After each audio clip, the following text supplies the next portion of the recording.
Spartacus beat Rome's armies again and again. He turned a breakout of 70 escaped gladiators into a force of tens of thousands. He humiliated multiple Roman legions sent to crush him, and he still lost the war completely, because winning battles was never the same thing as having a plan for what winning actually led to. By the end of this video, you will understand the one thing Spartacus never built and why it destroyed everything he achieved. If you find this channel interesting, hit subscribe. Let's get into it.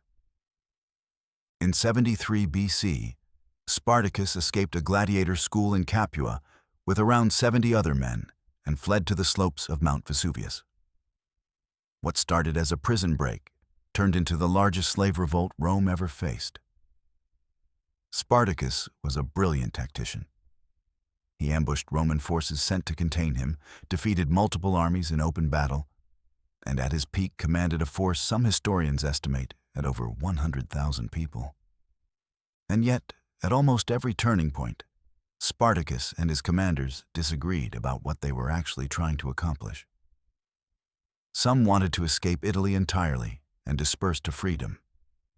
Others wanted to march on Rome itself. Spartacus himself seems to have changed his own mind more than once. The revolt had incredible momentum and almost no fixed destination.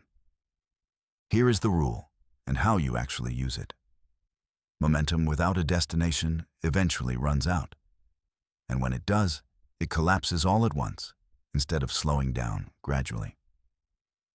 Spartacus's forces marched north toward the Alps, then turned back south, then tried to cross to Sicily, then got trapped in the toe of Italy. Every one of those moves might have made sense individually. Together, they show an army that was winning fights but had never agreed on what winning was supposed to lead to. In practice, this means momentum feels like progress, but it is not the same as a plan. If you are working hard, winning small fights, gaining ground in a job, a business, a negotiation, that feeling of forward motion can mask the fact that nobody, including you, has actually defined what the finish line looks like. You do not need every detail solved in advance. You need to know what you are actually trying to end up with. Because force and energy without a target eventually just burns out looking for one. Rome eventually crushed the revolt in 71 BC, not because Spartacus stopped winning individual battles. He won plenty near the end too.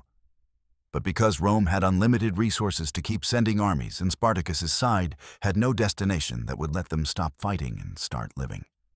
6,000 of his surviving men were crucified along the Appian Way, a road stretching over 100 miles, as a warning to anyone who might try it again. That is the cost of pure momentum. It can carry you further than anyone expects, right up until it runs out of road. And if you never decided where the road was supposed to end, running out of it looks exactly like losing, even after years of winning. So here is a question worth sitting with. Where in your own life are you mistaking motion for progress? Working hard, staying busy, winning small fights, without actually knowing what the win is supposed to lead to? Let me know what you think in the comments.